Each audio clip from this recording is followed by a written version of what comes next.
Assalamualaikum, salam Malaysia Madani. Kanta 744 mendahului berita. Dimulakan dengan rangkuman berita utama dalam segmen esensi. Perdana Menteri dan rakan sejawatnya dari Singapura hari ini menyaksikan detik bersejarah projek sistem Rapid Transit RTS Link disambungkan antara Malaysia-Singapura. Penyambungan melibatkan penyempurnaan span iaitu titik pertemuan jejambat marin projek tersebut antara Johor Bahru dan Singapura. Kedua-dua pemimpin tertinggi itu turut menandatangani plak yang secara simboliknya menunjukkan komitmen kepada pembinaan projek bernilai berbilion ringgit itu.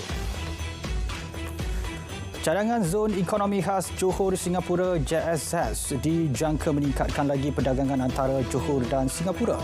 Ia bakal direalisasikan dengan pemeteraian MOU antara Malaysia dan Singapura hari ini. Kedua-dua negara bekerjasama antara satu sama lain untuk mewujudkan zon ekonomi khas. Zon itu dijangka menambah baik ekosistem perniagaan wilayah Iskandar Malaysia dan juga Singapura. Projek kemajuan RTS Link berjalan lancar dan diyakini mula beroperasi 1 Januari 2027. Menteri Pengangkutan berkata kemajuan projek itu kini mencapai tahap 68%. Projek mega itu adalah inisiatif mengurangkan kesesakan antara kedua-dua negara. Bekalan air di Pulau Pinang semakin pulih dengan hampir 60% pengguna kembali menerima bekalan itu. Ia hasil pemulihan bekalan air tahap 1 menerusi kerja pembaikan saluran paip kecemasan di Sungai Prai. Di bawah tahap 2, 84% daripada 590,000 pengguna terjejas di seberang Prai dan di kawasan pulau dijangka menerima kembali bekalan mulai 6 pagi esok. Perkembangan banjir di Johor dan Pahang. Setakat 7 malam, 1,621 penduduk terjejas daripada 5,779 keluarga direkodkan di kedua-dua negeri. Di Johor, seramai 5,011 penduduk terjejas ditempatkan di 36 PPS melibatkan 6 daerah iaitu Kota Tinggi, Pontian, Kluang, Segamat, Johor Bahru dan Batu Pahat. Manakala di Pahang, jumlah penduduk terjejas kekal 768 orang daripada 229 keluarga yang ditempatkan di 9 PPS. Daerah Pekan paling terjejas dengan 548 orang ditempatkan di 3 PPS. Turut terjejas daerah Rompin dan Marang. Yang di-Pertuan Agong menitahkan kerajaan Pahang menyiapkan segera semua projek tebatan banjir seluruh negeri itu. Sultan Abdullah Riayatuddin Mustafa Billah Shah bertitah projek berkenaan perlu diperhatian serius dan tidak perlu dipolitikkan. Terdahulu Seri Paduka berkenan melawat penduduk terjejas banjir dan menyampaikan bantuan di PPS Dewan Semai Bakti Cini 1 Pekan. Kerja pembaikan kekal dan sementara mendapan Jalan Kuantan Segamat giat dijalankan. Pengarah JKR Pahang memaklumkan Jambatan Beli dipasang sebagai lencongan sementara bermula hari ini dan dijangka siap dalam tempoh seminggu. Pembaikan kekal pula melibatkan cadangan pembinaan jambatan dengan kos 17 juta ringgit. Terdahulu Yang di-Pertuan Agong dan Pemangku Raja Pahang diiringi Menteri Besar berkenan meninjau lokasi kejadian. Tiada calon SPM 2023 yang terkandas meskipun ada negeri terkesan banjir. Menteri Pendidikan berkata peperiksaan berjalan lancar dan tiada sekolah maupun pusat peperiksaan ditutup. Peperiksaan itu bermula 8 Januari lalu sehingga 7 Mac dengan melibatkan 395,870 calon. Pembangkang tidak memiliki kekuatan untuk membawa usul undi tidak percaya ke Parlimen. Menurut Perdana Menteri, ia sekadar propaganda menipu penyokong memandangkan tiada usul berkenaan selepas setahun pemerintahan Kerajaan Madani.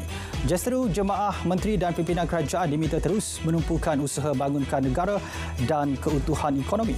Mengenai langkah Dubai, ia hanyalah politik cemas dicetuskan pembangkang akibat kehilangan modal. Sementara itu, kerajaan menyerahkan sepenuhnya kepada SPRM untuk menangkap jerung-jerung terpalit rasuah. Perdana Menteri berkata, siasatan Suruhanjaya itu lebih teliti dan pendakwaan dilakukan sekiranya ada bukti kukuh. Beliau juga tidak mahu orang menganggap isu rasuah sebagai kecil dan siasatan hanya melibatkan orang tertentu dan orang-orang besar terlepas. Menteri Besar Kedah hadir ke Ibu Pejabat SPRM untuk bantu siasatan dakwaan rasuah berkaitan Persatuan Bola Sepak Kedah. Beliau berada di bangunan itu lebih 3 jam mulai pukul 8.30 pagi. Pengarah kanan siasatan SPRM sahkan Suruhanjaya itu mengambil keterangan Datuk Seri Muhammad Sanusi. 6.441 juta liter diesel bernilai 14.2 juta ringgit berjaya dirampas menerusi Optiris bermula Mac hingga Disember tahun lalu. Selain rampasan diesel, operasi turut menyita kenderaan dan peralatan sedikit bernilai 42.13 juta ringgit. Ketua Pengarah Penguatkuasa KPDN berkata, dalam tempoh sama, 877 kes disiasat dan 667 individu ditahan. 3 beradik dilepas dan dibebaskan Mahkamah Tinggi Kota Baru atas tuduhan membunuh seorang lelaki. Keputusan dibuat hakim selepas pihak pendakwaan gagal buktikan prima facie terhadap kesemua tertuduh. Ketiga-tiga tertuduh bersama 2 lagi individu didakwa membunuh Kamsani Muhammad pada Januari 2020. Perbuatan itu didakwa dilakukan semasa penghimpunan di sebuah stesen minyak di Machang. Di Mahkamah Majistret Ipoh, seorang pekerja didakwa membunuh majikannya. Yap Kok Ming, 54 tahun, dipercayai lakukan perbuatan itu 4 Januari lalu. Tiada pengakuan direkodkan selepas pertuduhan dibaca kerana kes itu di bawah bidang kuasa Mahkamah Tinggi. Sebutan semula kes pada 6 Mac ini. Seorang pengasuh wanita warga Indonesia mengaku bersalah di Mahkamah Majistret Kangar atas tuduhan menyembunyikan kelahiran seorang bayi lelaki 21 Disember tahun lalu. Dia didapati mengebumikan mayat bayi lelaki itu yang dilahirkan di bilik air sebuah rumah. Mahkamah membenarkan jaminan RM8,000 dengan 2 penjamin warga Malaysia dan mengarahkan pasport tertuduh diserah kepada mahkamah. 15 Februari depan ditetapkan untuk fakta kes dan hukuman terhadap tertuduh. 5 tuduhan rasuah berkaitan program Jana Wibawa dihadapi Timbalan Ketua Bahagian Bersatu Segambut Adam Radlan Adam Muhammad akan dibicara bersama di Mahkamah Session. Keputusan dibuat hakim selepas membenarkan permohonan dikemuka Timbalan Pendakwa Raya dan ia tidak dibantah peguam mewakili Adam Ramlan. Sebutan kes 16 Februari ini untuk serahan dokumen berkaitan.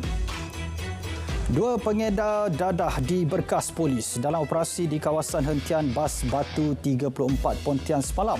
Lebih 315 gram heroin dianggar bernilai RM9,468 dirampas. Kedua-dua suspek positif dadah dan mempunyai rekod jenayah. Mereka direman untuk siasatan lanjut. Keterangan 7 individu telah dirakam untuk bantu siasatan kes kebakaran di garaj kediaman Ahli Parlimen Beruas. Bagaimanapun, Ketua Polis Perak berkata belum ada sebarang tangkapan dibuat setakat ini. Kebakaran berlaku semalam mengakibatkan 3 kenderaan musnah selain menjejaskan struktur kediaman mangsa. Wujud unsur khianat selepas 1 bom petrol ditemukan di lokasi insiden. 4 termasuk seorang warga emas dan pasangan suami isteri ditahan memiliki pistol dan dadah dalam 3 serbuan berasingan di Pasir Mas dan Tumpat, Kelantan. Turut dirampas, sebuah kereta dianggarkan bernilai RM15,000, manakala pasangan suami isteri berkenaan mempunyai 28 dan 3 rekod jenayah lampau. Mereka antara 913 individu yang ditahan atas pelbagai kesalahan sepanjang 10 hari optapis khas oleh Jabatan Siasatan Jenayah Narkotik Kelantan yang berakhir semalam. Syarikat pengendali stesen pengecas kenderaan elektrik di Johor yang terbakar bulan lalu didapati beroperasi tanpa lesen. Perkara itu disahkan Suruhanjaya Tenaga. Pihak bertanggungjawab dan syarikat berkenaan akan dipanggil untuk bantu siasatan. Punca kebakaran masih belum dikenal pasti. Pengarah Pixel Vest Sdn Bhd dituduh melakukan 17 kesalahan pengubahan wang haram RM164.5 juta. Suruhanjaya Sekuriti Malaysia dalam kenyataan berkata tertuduh menerima hasil aktiviti itu menerusi akaun bank peribadinya dan beberapa akaun syarikat. Kesalahan didakwa berlaku antara 23 Disember 2020 dan 2 Oktober 2022. Tertuduh menuntut dibicarakan untuk kesemua 17 tuduhan terhadapnya di 2 mahkamah berasingan. Pertubuhan Kebangsaan Agensi Perkhidmatan Swasta Malaysia diminta segera buat laporan berhubung dakwaan lebih 1/2 juta pekerja asing menganggur di negara ini. Menteri Sumber Manusia berkata, laporan perlu disokong bukti dan fakta. Tindakan selanjutnya akan segera diambil pihak kementerian sebaik laporan diterima. Motek dan KPDN terus bekerjasama pastikan harga pakej pelancongan dan penginapan di Malaysia berpatutan. Pihak yang ambil kesempatan kaut keuntungan tidak wajar berdepan tindakan tegas. Ini penting bagi melindungi pengguna selain memastikan sektor pelancongan negara tidak terjejas. Lebih-lebih lagi menjelang Tahun Melawat Malaysia 2026. SME Bank sasar pembiayaan RM4 bilion kepada usahawan tahun ini. Menurut Timbalan Menteri Pembangunan Usahawan dan Koperasi, 2.5 bilion daripadanya disedia khusus untuk usahawan PMKS. Fokus tertumpu kepada usahawan yang tidak dapat akses pembiayaan. Selain pendanaan, bank itu turut beri bimbingan pengurusan kewangan dan strategi perniagaan. MPOC optimis harga dagangan purata minyak sawit mencecah RM4,000 satu tan tahun ini. Unjuran positif itu hasil perubahan dinamik penawaran dan permintaan di Indonesia yang bergerak ke arah pertumbuhan negatif yang berikutan pelaksanaan B35 Ogos tahun lepas. B35 membabitkan penggunaan 35% biobahan api berasaskan minyak sawit dan 65% diesel. Indeks pengeluaran perindustrian meningkat marginal 0.6% tahun ke tahun pada November 2023. Peningkatan itu disokong pengembangan sederhana dalam sektor perombongan dan elektrik walaupun sektor pembuatan mengalami penurunan. Ketua Jabatan Perangkaan berkata penurunan disebabkan pengeluaran output lebih rendah dalam industri berorientasikan ekspor.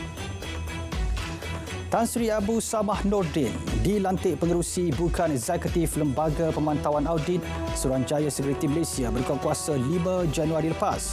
Pelantikan itu berdasarkan pengalamannya lebih 40 tahun dalam pelbagai kapasiti di agensi kerajaan dan perkhidmatan kehakiman.